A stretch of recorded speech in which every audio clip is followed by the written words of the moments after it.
Okay. Serval said that he would basically um, demand, let's wipe off he would demand that they basically do what he says in order to eat. At the trial, victims have described how Kelly, real name Robert Sylvester Kelly, subjected them to perverse and sadistic whims when they were underage. Serval said he would demand they strictly obey rules such as needing his permission to eat or go to the bathroom, and writing apology letters that purported to absolve him of wrongdoing. Before sentencing on Wednesday, some victims made statements, including Angela, who said that with every addition of his new victim, you grew in wickedness. On this day of sentencing, we reclaim our names, she said. We are no longer the preyed upon individuals we once were. In her victim statement, Lizette Martinez said, Robert, you destroyed so many people's lives. Another unnamed victim who directly addressed Kelly as he kept his hands folded and his eyes down said, you made me do things that broke my spirit. I literally wish would die because of how low you made me feel. Do you remember that? Kelly did not address this court. Kelly's case attracted attention in light of the Me Too movement, in which powerful men have been held to account for sexual misconduct and sexual assault, which is not true because there's a lot of white men who have not been to prison and held accountable for sexual assault, and we'll get to that in a minute.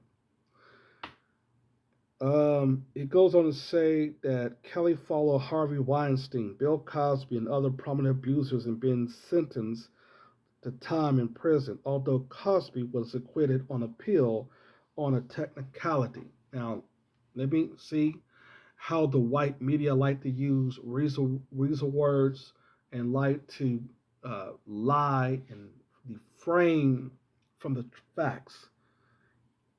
Cosby did not get off on a technicality. The prosecution, I mean, they promised that when he did his deposition, they promised that they would not prosecute. That's, let me wipe this window here. Oh, there you go. That is not a technicality at all.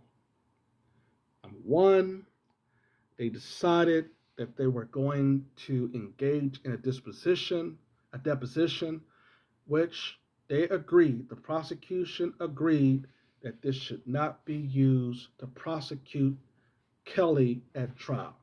That is not, I repeat, that is not a technicality, period. It goes on to say that the singer, whose hits include Ignition and I Believe I Can Fly, were represented by Jennifer Bonjon, a lawyer who represented Cosby. Okay, throw that over there. Sexual acts. Okay, so he was acquitted on his sexual acts in June of 2002, but was acquitted, or he was charged with sexual acts in June of 2002, but was acquitted on all counts following trial in 2008. In 2017, the article in BuzzFeed brought fresh allegations that Kelly has trapped 6 women in a sexual cult, having taken advantage of them after being approached him for help with their music career. Then in January 2019, a 6-part documentary titled Surviving R. Kelly, detailing the allegations of sexual abuse and misconduct against the singer, aired on the U.S. TV network Lifetime. And the film accusers wonder if their stories were previously ignored because they were black women. See, it's always that the abuser has to be a black man. You see, where's all the abusers for the white men who have abused uh, black women too? You see, this is rarely called out in this white media. That's the reason why you can't listen to these folks. Goes on to say, asked about some allegations during CBS interview in 2019, Kelly shouted out in his interview Gayle King and denied any wrongdoing. Okay. They said it goes on to say that there was people who helped. I got too much stuff on my desk. There was people who helped in his abuse, which afforded him, including his business managers, security guards, and bouncers, runners, lawyers, accountants, and assistants, who both carried out and concealed the crimes. Okay, so why they had not been charged? While prosecutors sought a minimum of 25 years term, Kelly's defense pushed for a sentence of 10 years or less. They argue in court papers he should get a break in part because he experienced a traumatic childhood involving severe, prolonged childhood sexual abuse, poverty, and violence. They were talking about when his older sister was molesting these boys. It goes on to say the singer had been detained at the Metro Detention Center in Brooklyn since the verdict last September. Kelly faces further legal trouble in federal court in Chicago. He is charged with enticing of a minor, possession of child abuse image, and obstruction of justice. The trial is set to be held in August. Let me say that this was the same charge when you talk there about the Mann Act and transporting young girls or what have you. None of these girls were transported anywhere. Okay, they all showed up to R. Kelly's trial. Now, where was the white media and where was the Justice Department and the federal government charging someone when Elvis basically traveled with a 14-year-old Lisa Marie and engaged in sexual relationships with her as well? See, we're talking about white immunity from uh, a prosecution. Okay. Now, it goes on to talk about the Hispanic chick that was allegedly sexually abused by him. But I want to turn over to the evidence that when the white media, like The Guardian, when they talk about that there's a lot of accusers who's been basically been held accountable, first and foremost, there has not been there only been one white man out of all the white men who have been accused of sexual abuse. There's only been one, and that was Harvey Weinstein. You want to know what sexual abuse looked like?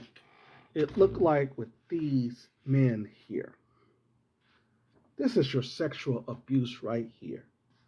You had Dustin Hoffman, Harvey Weinstein, and Kevin Spacey, who have all been accused of sexual assault and have not yet met their fate. They went after R. Kelly, Bill Cosby, where there was no real evidence against these two men, and they also went after Cuba Gooding Jr. and even Tevin Smiley.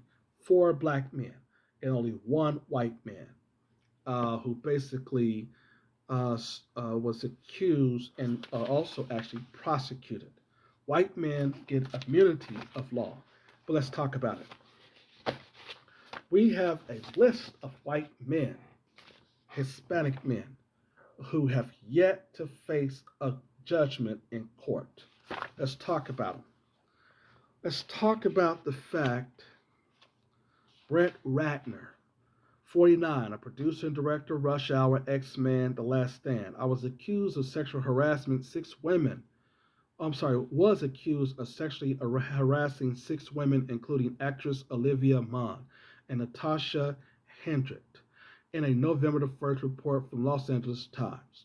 And in October 20th, 2017, Facebook post, Melania Kostler claimed Ratner was a rapist at least one night in Hollywood about 12 years ago, and that he preyed on me as a drunk girl and forced himself on me. Ratner dropped his defamation suit against Koffler and is no longer working on projects at Warner Brothers. Charlie Rose, 76, the longtime TV journalist and host of CBS This Morning, in his interview show broadcast on PBS, was accused of unwanted sexual advances by several women. On November 20th, the Washington Post published a story featuring 8 women accounts of Rose making lewd phone calls, walking around naked in their presence, or groping their breasts, buttocks, or genital areas where they worked for him as an aspire to work for him, or expired to work for him. Following that report, Business Insider published accounts for three unnamed women, and they could not say if they were the same women cited by the Post, who also alleged that Rose behaved inappropriately. Okay, goes James Levine, 75, longtime conductor with New York Military Metropolitan Opera, was suspended pending an investigation and multiple allegations of sexual misconduct against him. Benny Medina, 60, a manager who currently represents Jennifer Lopez, was accused of attempted rape by Sirdig Live star Jason Donnelly in an interview published by The Advocate on November 10, 2010. Now, let me just talk about this Nelly incident too, because they tried to go after Nelly, and they said that Nelly, who was a rapper at the age of 43, was accused by Monique Green of raping her on his tour bus. According to a report by the Seattle Times, December the 20th, the rapper was arrested on his tour bus in suburban Seattle Walmart parking lot on October the 17th on charges of second-degree rape. Prosecutors said that in December they weren't charging the rapper because the woman was no longer cooperating with the case. In September, the rapper agreed to settle a lawsuit filed by the accuser, claiming Nelly defamed her when she said he was when claiming Nelly defamed her when he said she was lying. Okay, so she basically had an opportunity to charge this rapper Nelly, didn't go for it. But let me see. Let's go. This white dude, Carter Obsterhouse, 42, on an HGTV personality who hosts the show Carter Ken, was accused by makeup artist Kelly Kaminsky of coercing her into performing oral sex. In a Hollywood Reporter interview on December 15, Kaminsky claimed she worked as an Oscar House makeup artist in 2008 and repeatedly rebuffed Oscar House events until his request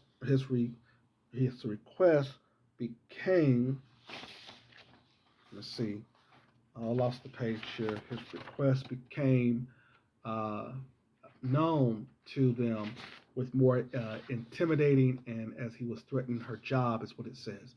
So he was intimidating her to threaten her job if she didn't perform oral sex on him.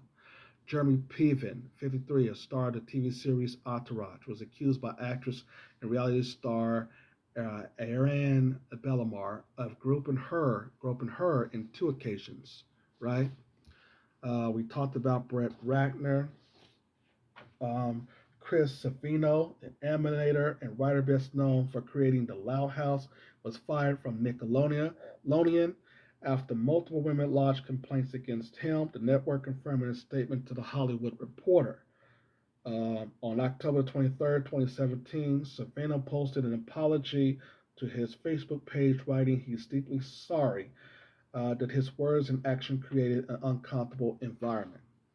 Okay, so a lot of white men who have not basically, we talked about Dustin Hoffman, Oscar-winning actor known for Rain Man and The Graduate, was accused of sexual harassment by Anna Graham Hunter in an article published by The Hollywood Reporter.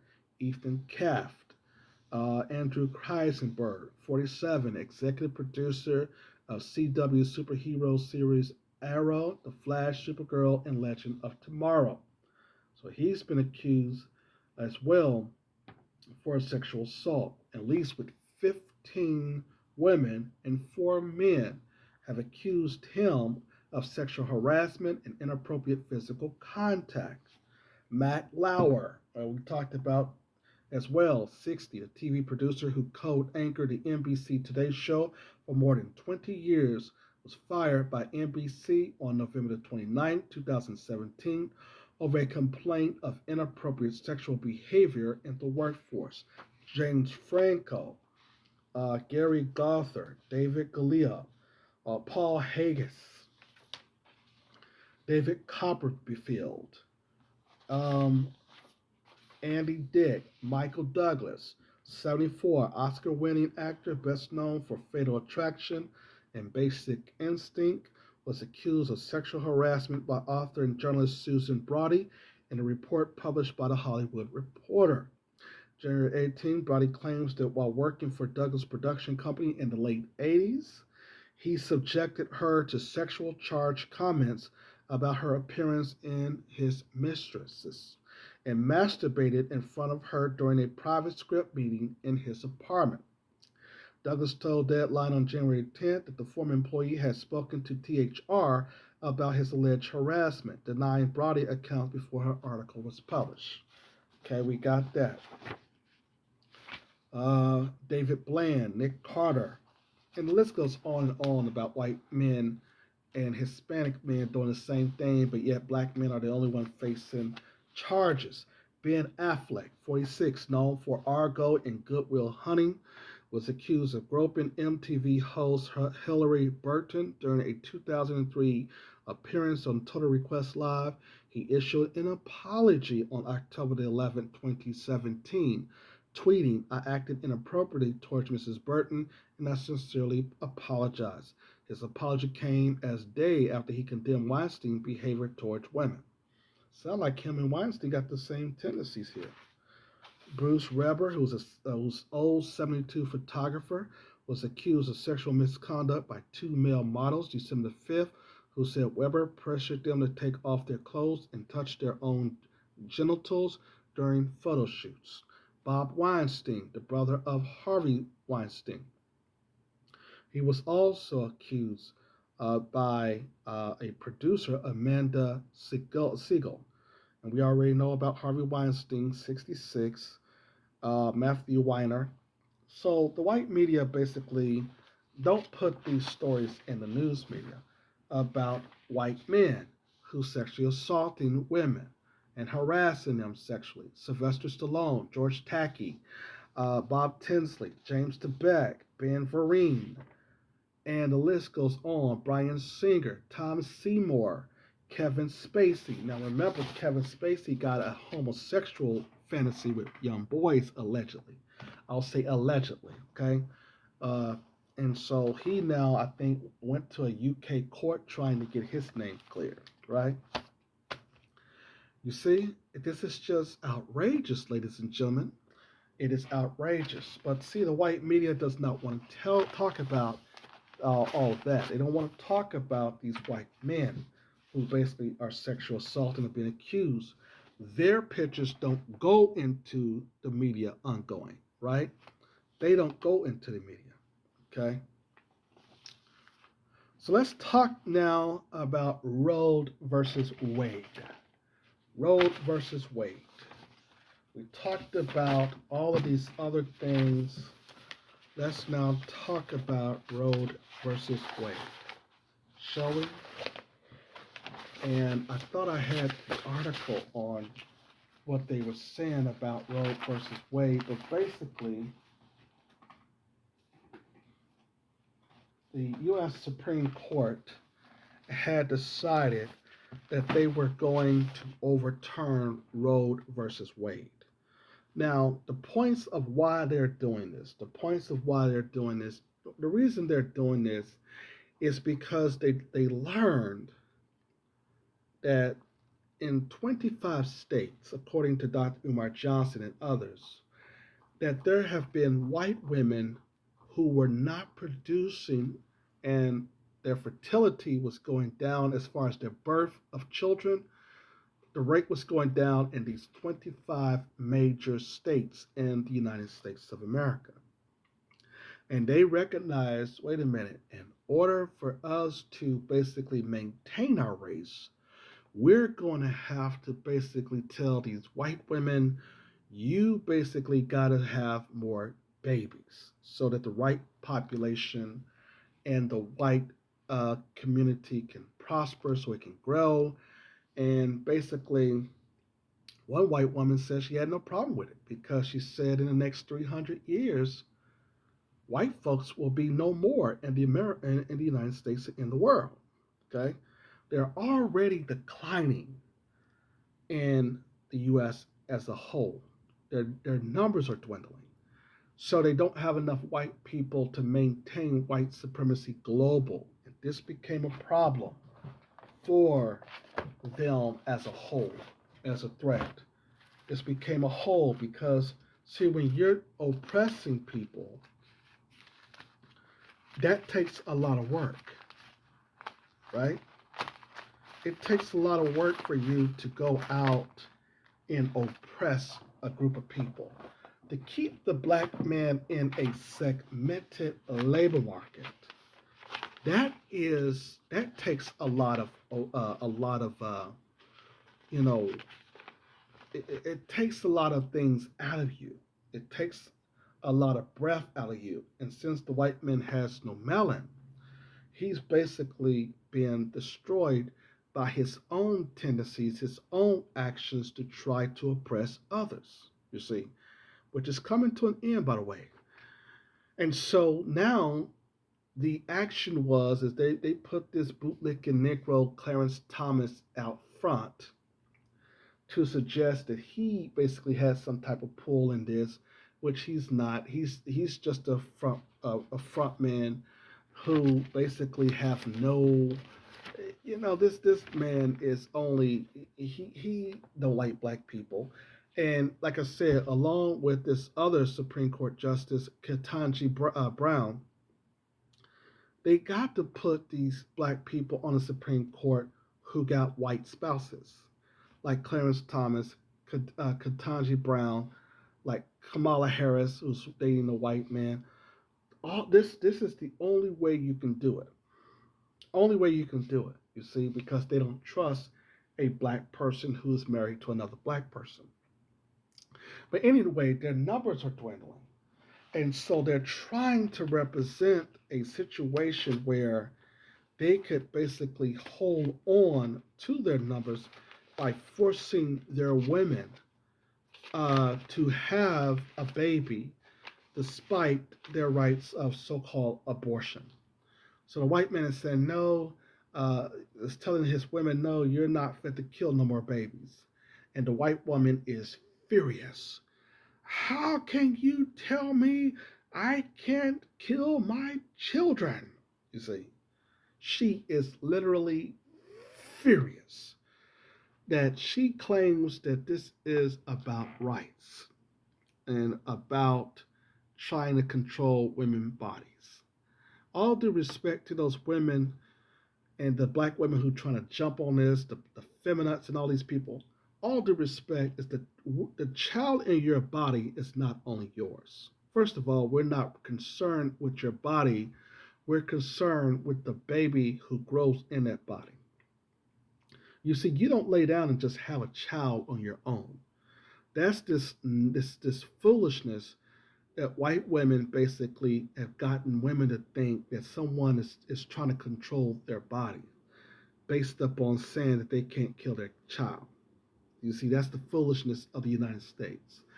And it's not basically it's not about destroying your rights as women and trying to basically do anything about your body. It's about the rights of the baby who have a right to live. And the fact is that Roe versus Wade is too late. The white man should have reversed this a long time ago. His numbers are dwindling. And so his women are now out here rebelling. You trying to say that I can't kill my children? Why, I'll just go and sleep with a nigger. You see? And that's what white women are doing. They're finding relationships with other men because their men, of course, are going overseas, taking off their rings, some of them having sex with children, of course. We've got a lot of white men who are sexual predators in this country and who also have more sexual molestation charges than other men of other races. Sexual harassment, we just talked about in Hollywood, had it rampant. But no, but not to get off the subject. Roe versus Wade was change. It was originally the reason why the law was enacted, according to Dr. Claude Anderson, was it was this white woman. She was older, and she was basically she had a baby by a young black boy.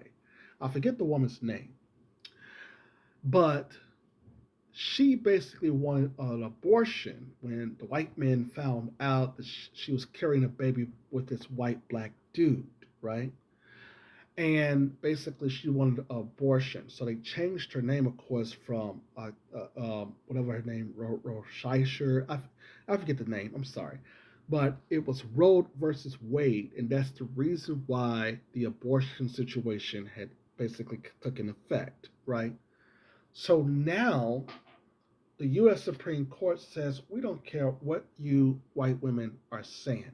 And the even this happened in the era of not only the Me Too movement and the women's right, march rights, or the March on Washington that women have, or women power and all this stuff, even the white feminists and the black feminists.